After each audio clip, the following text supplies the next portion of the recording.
현재 시각 9월 26일 10시 37분.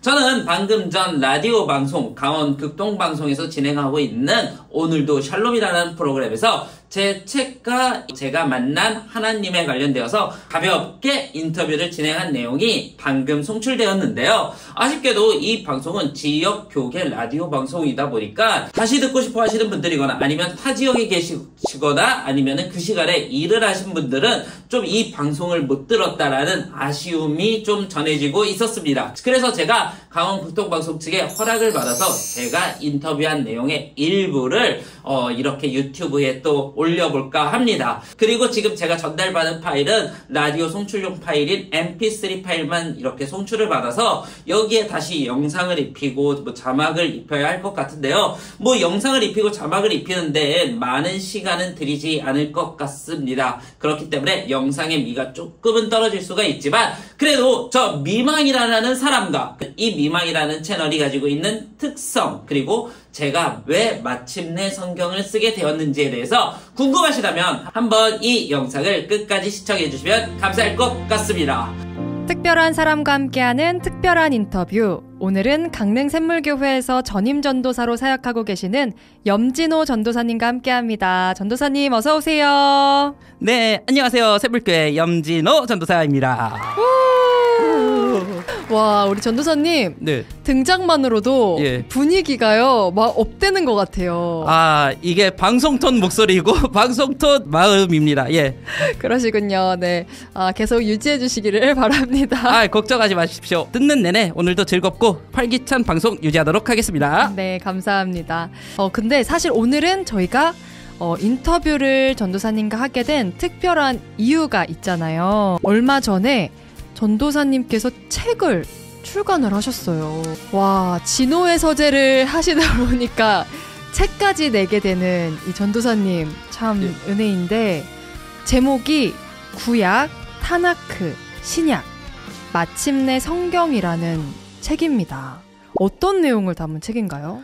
네, 이 책은 성경의 형성이 어떻게 되었는가를 이야기를 하고 있어요. 그러니까 옛날부터 신앙 서적이 100권, 200권, 300권, 400권 중에서 왜 꼭 굳이 우리가 지금 보고 있는 66권의 성경만 지금 성경으로서 형성이 되었는가, 그리고 이 사람들이 성경을 형성하고 정할 때 어떠한 기준과 어떠한 마음으로 정했고 오늘을 살아가는 우리는 그것을 통해서 무엇을 배울 수 있을까에 관련되어서 가볍고 간단하게 좀 진술한 내용입니다. 그렇군요.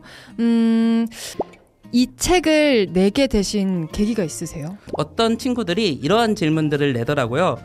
한글 개역개정 성경 마태복음 21장 28절에서부터 31절에 보면 예수님이 두 아들에 관련된 비유를 얘기를 해주시는데, 개역개정에서는 아버지의 말을 잘 들은 아들이 둘째 아들이라고 이야기를 해요. 그런데 새번역에서는 말을 잘 듣는 아들이 첫째 아들이라고 바뀌어져 있었다고 그러더라고요. 그러면서 친구들이 질문한 게, 왜 개역개정 성경하고 표준 새번역의 성경 내용이 달라졌나요? 그리고 왜 사복음서를 꼼꼼히 살펴봤는데 사복음서마다 예수님이 하신 행적에 약간의 차이가 있다라고 이야기하는 친구도 있고, 또 성경에는 없음이라는 구절은 또 왜 생긴 거지? 없음이면 없음이지 왜 이 없음이라는 것을 굳이 냅뒀는지와 같이 이런 질문들을 하는 친구들이 있었어요. 그래서 성경에 관련되어서 최대한 쉽게 설명을 해주고 싶었고, 성경에 관련되어서 최대한 쉽게 설명할 때에는 어떠한 뭔가 이젠 철학적인 주제나 아니면은 뭐 그냥 단순한 교리적인 주제를 이야기하는 게 아니라 우리가 어린 시절부터 배워왔던 역사적인 이야기를 통해서 한번 이 이야기를 전달해보고자 라는 생각을 했고, 그렇게 해서 탄생한 책이 바로 마침내 성경이라는 것입니다. 그렇군요. 네. 그럼 궁극적인 목적은 모두가 예. 스스로를 성경을 읽을 수 있도록 네. 그렇게 도와주는 책인 거네요. 그렇죠. 왜냐하면 일반 사람들이 성경을 읽을 때 막히는 부분들을 좀 해소해주고 싶어서 만든 책이고, 그리고 제 목적은 어디까지나 우리들 일반 평신도들이 성경을 제대로 읽고 성경을 자유롭게 읽는 거에 좀 도움을 주고 싶다라는 게 제가 이 책이나 아니면 제가 지금 하고 있는 사역의 의도입니다. 네, 그렇군요. 그럼에도 사실 책을 낸다는 게 쉬운 일이 아니잖아요, 전도사님. 그렇죠. 예, 이번에 네. 철저하게 깨달았습니다. 사실 또 교회에서 전임 사역을 하다 보면 또 바쁘실 텐데 이게 단순히 내가 책을 좋아한다고 해서 낼 수 있는 건 아닌 것 같거든요. 네. 근데 보니까 전도사님께서 유튜브 채널도 지금 운영을 하고 계시고 개인 블로그까지 하고 계세요. 그 유튜브 또 채널을 소개하는 글이 되게 인상적이었는데 어떻게 이렇게 다양한 일을 하고 계시는지 궁금합니다. 우선 어떤 일이든 그런 것 같아요. 맨 처음부터 내가 이 목적을 가지고서 의도하고서 달려들면은 그 일이 잘 되지는 않아요. 목적이 없이 그냥 내게 주어진 시간이나 내게 주어진 환경 안에서 무엇을 할 수 있는가를 찾아보고 그 안에서 최선을 다하다 보면, 그리고 그 결과물이 쌓이다 보면 언젠간 이 결과물을 가지고서 새로운 걸 만들 수 있는 재료가 되더라고요. 유튜브와 블로그 그리고 책도 다 그와 마찬가지의 연장선상에서 있었던 것 같아요. 맨 처음에 유튜브를 시작할 때에는 내가 유명한 기독교 유튜브가 돼야지, 내가 유명한 기독교 뭐 작가가 돼야지, 뭐 이런 생각을 하고서 시작한 거는 아니었어요. 그냥 내가 읽은 책들을 중에서 이 책은 좋은 책인 것 같고, 이 책은 나쁜 책인 것 같고, 이 책은 별로 추천해주고 싶지 않은 책인 것 같다라는 그러한 취지에서 유튜브를 했고, 그리고 유튜브 영상 안에 다 담을 수 없었던 제 생각을 블로그에서는 조금 더 담아서 그 이야기를 남겨놓았고, 그리고 중요한 내용들을 원고로 묶어놔서 하나의 책으로, 소책자로 만들어 놓았는데, 그것들이 다 하나씩 발전하다 보니까 유튜브는 유튜브대로, 블로그는 블로그대로, 그리고 이제 책은 책대로 나왔는데, 제 목적은 어떠한 신학적인 전문 지식을 전달하고자 그런 것들을 만든 것은 아니에요. 아까 말씀해 주신 것처럼 상단에서 제 채널을 소개하는 모토가 B급 신학생의 B급 신학 채널이라는 건데, 이것은 무슨 뜻이냐면 전문적이거나 박사학위를 가진 사람이 막 어렵게 이야기하는 것이 아니라 그냥 말 그대로 그냥 신학을 잘 아는 형이, 그리고 그냥 동네에 좀 책을 많이 읽은 형이 그냥 자연스럽게 어떠한 책들을 소개해 준다라는 그러한 모토를 가지고서 좀 채널을 운영하고 지금까지 이 자리에 오게 된 것 같습니다. 네, 그래서 저도 영상을 좀 몇 개 봤는데 책 리뷰를 주로 하시더라고요. 근데 연기까지 하시더라고요. 네네네. 너무 연기를 잘하셔서 제가 깜짝 놀랐습니다. 예. 이제 어떤 책들 같은 경우에는 논쟁이 붙을 만한 책들이 있어요. 예를 들어서 하나님으로부터 오는 의로움은 어떻게 얻어지는가, 하나님이 전적으로 주시는 거다, 아니면은 우리가 또 인간이 어느 정도 노력해야 되는 거다, 이렇게 해서 서로 논쟁하는 책 같은 경우에는 제가 약간 조금 다이소 얘기해도 되죠? 예. 네. 다이소에서 한 3,000원짜리, 4,000원짜리 요 분장 용품들을 사서 네. 분장을 해서 그 사람들을 대역을 하면서 연기를 하는데, 의외로 그걸 굉장히 많이들 좋아해 주시더라고요. 네. 확실히 그렇게 하니까 어려운 책처럼 느껴지는 것도 조금은 더 쉽게, 또 접하기 쉽게 그렇게 느껴지는 것 같았어요. 그렇게 해서 좀 제 목적이나 제 마음은 그냥 그 영상을 보고 즐기시는 것을 넘어서 신학생 분들은 좀 그것을 통해서 좀 책을 읽어주시면 좋겠다라는 목적을 가지고서 사실은 계속해서 영상을 만드는 거거든요. 왜냐하면 맨 처음에 우리가 신학서적을 읽으려고 하면은 너무 어렵고, 이제 고등학교 갓 졸업하고 아니면 신대원에 이제 갓 들어오셨는데 맞이한 책들은 너무나도 두꺼운 전공서적인데, 이 전공서적에서 펼쳐진 언어나 아니면은 전공서적에서 펼쳐진 개념들은 우리에게 익숙하지 않은 개념이거든요. 그래서 좀 먼저 선제적으로 설명을 해주면 그 사람들이, 이 신학생이시고 앞으로 미래에 목회하실 분들이 책을 조금이라도 더 잘 읽고, 그리고 그것을 바탕으로 목회 현장에서 방금 제가 아까 맞이했었던 그런 질문, 개역개정하고 새번역은 왜 다른가요? 왜 어떤 분들은 킹 제임스 성경만을 보는데 그 성경만 보는 것에는 무엇이 문제가 있나요?와 같은 그런 질문에 조금 더 수려하고 유려하게 답할 수 있을 거라고 생각하기 때문에 좀 이렇게 좀 책 소개를 하면 그 책을 좀 읽을 수 있도록 좀 동기부여나 좀 어떻게 보면 좀 책을 읽기를 바라는 마음으로 이렇게 해서 계속해서 영상을 찍고 있습니다. 네, 오늘은 강릉샘물교회 염진호 전도사님과 함께 인터뷰 나누고 있는데요. 이제 사역 얘기로 좀 넘어가면 좋겠습니다. 네네. 듣기로는 우리 전도사님께서 유치부부터 실버 세대까지 네. 넓은 스펙트럼으로 이렇게 사역을 해 오셨는데, 이 세대 차이라는 말이 있잖아요. 예. 근데 사실 따지고 보면 성경 안에는 세대 차이가 없잖아요. 그렇죠. 전도사님. 그래서 우리가 너무 세대 차이 이 세대로 나누고 이러는 것이 어쩌면 좋은 게 아닐 수도 있겠다라는 생각을 저는 요즘 하고 있거든요. 그래서 이제 아이부터 노년까지 이렇게 교회 안에서 사역을 해 오신 우리 전도사님으로서 이 교회 안에서의 세대 차이 저희가 좀 어떻게 극복할 수 있을지 좀 여쭤보고 싶어요. 가장 좋은 방법은 모두가 공통된 교회론을 가지고 있어야 되는 거예요.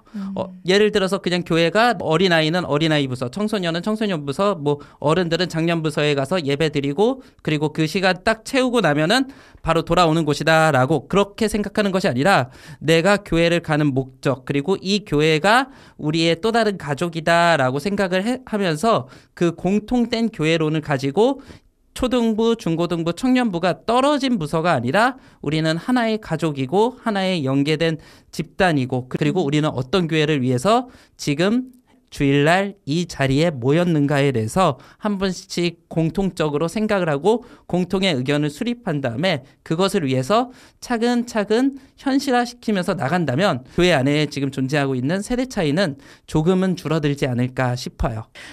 그러면요. 전도사님 제가 이렇게 뵀을 때는 우리 지금 영상이 나가고 있진 않지만 네네.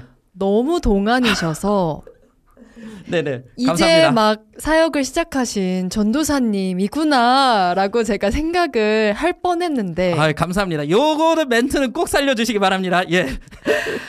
근데 우리 전도사님께서 벌써 사역을 하신 지 10년이 넘으셨다고 네네네네. 들었어요. 예. 특히 지금은 섬기고 계시는 교회에서 다음 세대 예. 또 아이들과 함께하고 계시는데 그러면 이제 전도사님도 또 젊으시고 하시잖아요. 네네. 전도사님께서 바라보시는 지금의 다음 세대는 어떤가요? 지금의 다음 세대는 너무 개인화되어 있어요. 그리고 개인적인 것을 드러내는 것. 나는 개인적인 사람이야. 나를 건드리지 마세요라고 이야기하는 게 되게 당연해진 사회가 되어버리고 세대가 다음 세대, 지금의 이제 다가올 세대들이에요. 그런데 이 세대들이 앞으로 지금 맞이해야 할 문제들은 교회는 점점 작아지고 또 점점 더 이젠 노령화로 인해서 한국 사회가 힘들어지는 그 상황 속에서 교회에서 얻을 수 있는 힘을 전혀 못 받고 있을 것 같다라는 생각이랑 걱정이 많이 들어요. 그래서 좀 다음 세대의 사역을 준비하시는 분들이라면 좀 우리 친구들이 아까 제가 말씀드린 것처럼 교회에서 어떻게 하면 힘을 얻고 다시 세상에 나아가서 자신들의 힘을 떨칠 수 있을지 자신들이 있는 영역에서 어떻게 하나님의 빛과 소금으로서의 역할을 할 수 있을지에 대해서 좀 그런 것들을 좀 잘 훈련시켜주고 잘 가르쳐 준다면 그 다음 세대들이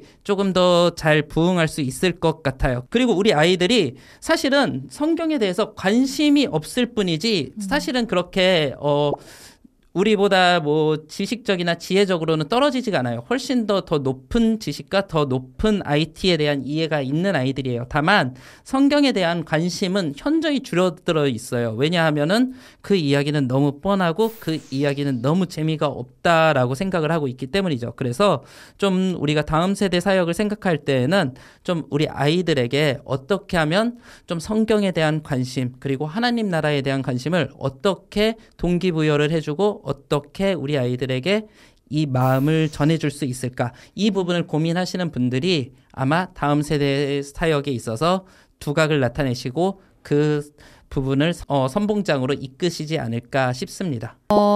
이 코너의 제목이 내가 만난 하나님이에요, 전도사님. 네네. 그래서 전도사님께서 신학생이 되시고 또 목회를 하기로 결정하고 지금까지 오시면서 전도사님과 동행하신 하나님은 어떤 분이신지 궁금합니다. 성경의 표현이나 비유를 빌리자면 엠마오로 가는 두 제자에게 나타난 예수님과 같으신 분이 저에게는 하나님 같은 분이세요. 엠마오로 가는 두 제자 이야기 아시죠? 네. 엠마오로 이젠 제자들이 가고 있었는데 갑자기 예수님이 나타나셔서 말씀도 해주시고 이야기도 해주시는데 제자들은 그 두 제자들은 모르잖아요. 맨 처음에는 그 이 예루살렘에서 예수님이 죽었는데 막 이러면서 어떻게 하냐 저떻게 하냐 이러다면서 계속 이야기를 하다가 식탁에서 같이 빵을 먹고 그리고서 딱 눈을 열었을 때 그때 예수님이신 줄 알고 그리고 다시 가서 이제 베드로랑 사람들한테 이제 예수님이 부활하셨다라고 전달을 해주잖아요. 그것처럼 그랬던 것 같아요. 지금 당장 내 눈앞에 뭐 하나님이 갑자기 뭐 거대하게 뭐 큰 걸로 도와주신다거나 아니면 뭐 거대하게 좋은 자리를 주신다거나 그러지는 않으셨던 것 같아요. 다만 내가 계속해서 엠마오로 그렇게 길을 걸어가는 그 기간 동안에 예수님은 예수님이 아니라 다른 사람의 모습과 다른 사람의 손을 통하여서 계속해서 저를 도와주시고 저와 함께 하시고 그리고 제가 나중 가서 그게 하나님의 도움이었구나. 그게 하나님이 나와 함께 하셨다는 증거였구나라는 것을 알게 되는 그런 순간들이 되게 많았었던 것 같아요. 그리고 지금 이 순간도 마찬가지죠. 지금 제 스스로가 잘나서나 아니면 제 스스로가 독특하거나 아니면 특별하게 은사가 있어서 이 자리까지 온 게 아니라 그냥 말 그대로 제가 길을 가고 있었는데 주변에 계속 좋은 사람들을 만나서 또 방송도 하게 되고 유튜브도 하게 되고 뭐 블로그도 하게 되고 또 책도 낼 수 있었던 것도 다 저의 능력이 특출나기보다는 그냥 주변에 좋은 사람들을 그때그때 하나님이 만나게 해주셨던 것 같아요. 그리고 뒤에서 마지막 가서 딱 기도할 때 생각해보니까 그게 하나님이 날 도와주신 거였구나라고 그렇게 느껴지는 걸 봤을 때 저에게 있어서 예수님은 뭐 여러 모습의 예수님이 다 경험이 되겠지만 엠마오로 가는 두 제자에게 나타난 예수님의 모습이 저에게는 좀 가장 와닿고 그런 예수님이 지금까지 저와 함께 해주셨던 것 같아요. 그렇군요. 앞으로도 또 어떻게 인도하실지 기대가 되고 네. 또 저도 응원하게 됩니다. 감사합니다. 네. 앞으로도 산들이 넘어야 할 산들이 많고 큰 산들이 많은데 네. 그래도 지금의 이 믿음 가지고서 가다 보면 또 하나님이 좋은 길로 또 계속해서 다른 손길로 그리고 뒤에 가서는 그게 다 예수님이 알려주신 거고 또 예수님의 손길이었다라는 것을 또 알게 해주시는 그러한 은혜가 있을 거라고 저도 생각합니다. 아멘입니다. 그러면 이제 또 앞으로 계획하고 계시는 일들이나 기도 제목 있으시면 저희 또 함께 기도하고 싶거든요. 네. 우선은 좀 개인적으로는 좀 지금 제가 있는 가정 행복하고 평안하게 계속해서 이렇게 잘 지냈으면 좋겠고요. 그리고 또 한 가지는 이 길을 계속 끝까지 포기하지 않고 잘 걸어 나갈 수 있도록 힘을 주시기를 바라는 걸 좀 중보기도 제목으로 요청드리고 싶어요. 사실 많은 신학생들이 중간에 포기를 많이 해요. 그리고 저보다 더 뛰어났었던 친구들도 다 신학이나 아니면 목회 현장에서 많이 실망하고 많이 힘들어서 벗어나는데 그래도 저는 끝까지 이 길을 잘 걸어서 그냥 마지막에 주님의 품에 잘 안길 수 있도록 그렇게 되었으면 좋겠습니다. 네, 저희도 꼭 같이 기도하도록 하겠습니다. 그럼 이제 마지막으로요, 저희 또 찬양 나누면서 마무리했으면 좋겠는데요. 어떤 곡 저희 같이 나눌까요? 저는 한웅재 목사님의 소원을 참 좋아해요. 왜냐하면은 그 소원에 있는 가사 중에서 이런 내용이 있거든요. 저 높은 산이 되기보다는 여기 작은 언덕이 되기를 그리고 누군가에게 좀 조그만한 빛이 되기를 이라는 그러한 가사들은 좀 제가 좀 생각하는 신앙의 모토와 굉장히 많이 일치해요. 그리고 저도 지금 뭐 거대한 산이 되거나 아니면 뭐 큰 어떤 것을 하기보다는 그냥 내 옆에 있는 사람들, 내 주변의 가족들 그리고 내 주변에 있는 사람들에게 조그만한 언덕이 될 수 있는 사람이 되고 싶어서 요 한웅재 목사님의 소원을 마지막으로 신청하도록 하겠습니다. 네, 그럼 이 곡 끝곡으로 보내드리면서 진짜 마지막으로요. 네네. 전도사님, 오늘의 방송을 통해서 듣고 계시는 분들에게 네네. 전하고 싶은 메시지 있으실까요? 만약에 여러분들이 어렵고 힘든 일을 겪고 계시거나 아니면은 왜 내 삶은 이렇지? 나는 왜 매일매일이 똑같지? 라고 생각을 하시거나 혹은 왜 나는 다른 사람들처럼 잘 성공할 수가 없을까? 라고 생각하신다면 여러분들은 날개가 없으신 것이 아니라 아직까지 날개를 펼치시지 못하신 거예요. 그리고 여러분들 뒤에는 아주 큰 은빛 날개, 큰 날개가 있다라는 것을 꼭 깨달으시고 그 날개가 펼쳐질 때까지 조금만 더 기다리시고 조금만 더 삶에서 정진해 나가시면 될 것 같아요. 그러다 보면 언젠가는 여러분들의 삶 속에서 여러분들의 아름답고 큰 은빛 날개가 펼쳐져서 여러분들이 원하시는 기도 제목, 여러분들이 가지시는 꿈과 소망이 그대로 이루어지는 그 날이 오실 거라고 저는 생각합니다. 그러니 여러분들 지금 다들 힘드신 상황인 걸로 저 다 알고 있어요. 모든 성도님들 면담하고 이야기 나누면 다 힘드신 상황인데 우리 조금만 참고 저희들의 날개가 아름다운 날개가 펼쳐질 때까지 조금만 참고 인내하면 언젠간 저희들의 날개가 펼쳐져 하나님을 영광스럽게 하고 또 저희 안에서도 기쁨이 넘치는 그러한 삶이 될 거라고 생각합니다. 네. 모두들 힘내세요. 감사합니다. 지금까지 강릉샘물교회 염진호 전도사님과 함께했습니다. 전도사님 감사합니다. 네, 감사합니다. 지금까지 염진호 전도사였습니다.